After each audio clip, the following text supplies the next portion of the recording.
What's up, TBS crew? It's your boy Steph, back with another reaction. This time we have two Petrifying Homeless true horror stories read by strangers. Sorry, I fucked up. Uploaded December 28th, 2018. Now, down in the description will be links to Stranger Stories channel, to this original video, and to all of my social medias. Get at your boy and see the person like that I don't upload to YouTube. Without further ado, let's get into it. Stranger Stories. Two petrifying homeless horror stories. This is a story from a fair few years ago when I was 13. I was home alone at the time. My parents were out for the night, and my older brother and sister were also out enjoying their Saturday. Being home alone was not too uncommon for me at this age, and it did not bother me as I enjoyed having my weekend evenings watching films. We lived on a normal street with terraced housing. At night, the road tended to be pretty quiet. On this given night, the weather was dreadful. It had been raining non-stop all day, and there was that constant sound of rain drumming off the roof, making it almost impossible to think. I was watching TV as per usual when our neighbor's house alarm started ringing. Our neighbor was a doctor and was constantly on call. I had been inside their home to turn off and rearm the alarm on several occasions. We had their keys, and she appreciated when we did so. Almost instinctively, I paused my movie, grabbed the spare keys, and walked over to her house. I entered in her code, rearmed the alarm, and closed the door. Within 2 minutes of sitting down again to watch my movie, I heard the alarm starting again. I grabbed the keys and opened her front door. I decided to have a quick look through the house. It was a relatively large house with 3 stories. Having searched the first 2 floors, my attention was drawn to the top floor. Although the main hall light was on, there was also a light on up on the 3rd floor, which struck me as being unusual. I clambered up the set of stairs to the top floor and entered the bedroom. Sure enough, the door to the boiler room was half open with the lights on. I opened the door to turn the lights off. The next few seconds felt like they lasted an eternity.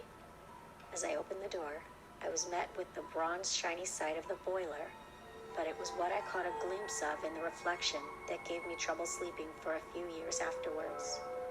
Inside the boiler, I saw a large dark silhouette of what looked like a homeless man, hunched up, looking down. I tried not to focus on it, and due to pure fear, chose to ignore it. I acted as if I saw nothing, reached for the switch, and closed the door behind me. Yeah, Running down the stairs to the door is an understatement. I armed the alarm again and sprinted into my house. Immediately, I phoned the police. There you go. I hadn't even finished dialing and the alarm went off again. There was no chance I was going in there again. For 20-odd minutes, I sat staring out my front window, 20? just hidden enough so I couldn't be seen by anyone. The fuck? The police arrived and confirmed that somebody broke in. Crown Vic. The thing that left me questioning the whole incident was that there were dirty footprints in the house. Not boot prints, but actual footprints. Whoever was in the house was in bare feet, which really disturbed me. The real finisher was that the next day there were reports that a girl had been attacked in a park that is literally outside my backyard's wall. To my knowledge, no one was caught and held responsible. It affected me terribly for years afterwards, and I became very anxious whenever I was left home alone. Why did it take the police 20 minutes to get there? That's the real question. It was around 7 p.m. I had just left my dad's apartment after spending the weekend there, something I did quite often. I lived with my aunt because my mom passed away a couple of years ago. To get to my aunt's house, I had to take the bus from downtown, and to get downtown, I had to take a bus from my dad's place. I am at the bus stop at my dad's location, and the bus arrives. The doors open, and I stepped in, paid for my ticket, and sat down. The bus was almost empty except for me, the bus driver, and some homeless-looking dude in the back. Watch him. We arrived at the almost empty bus station, and I stepped out.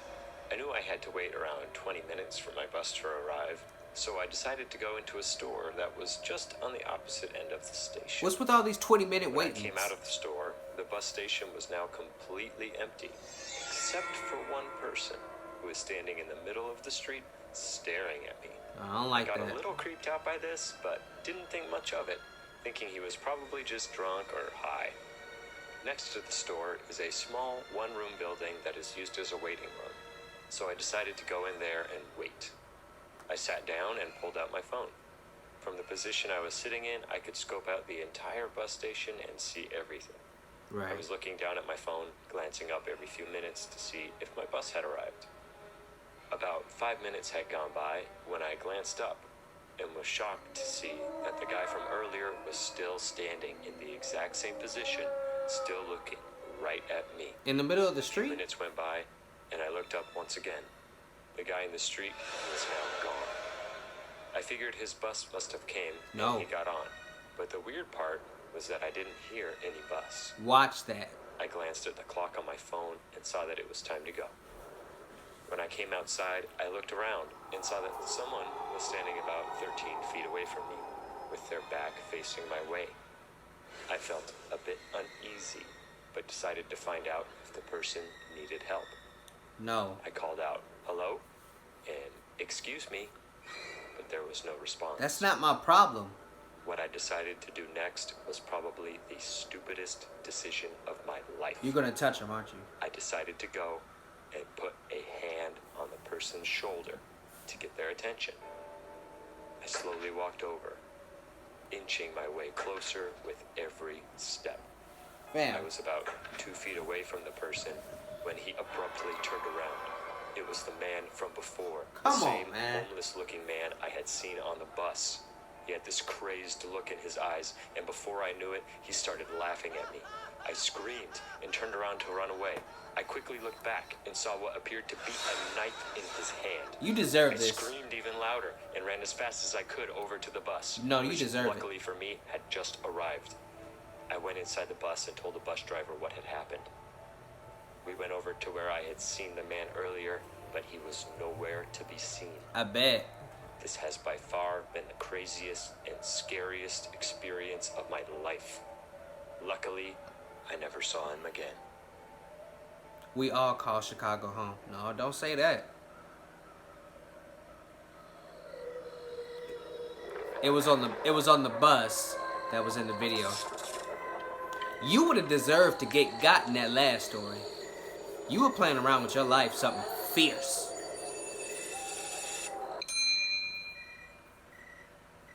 Nah, fam.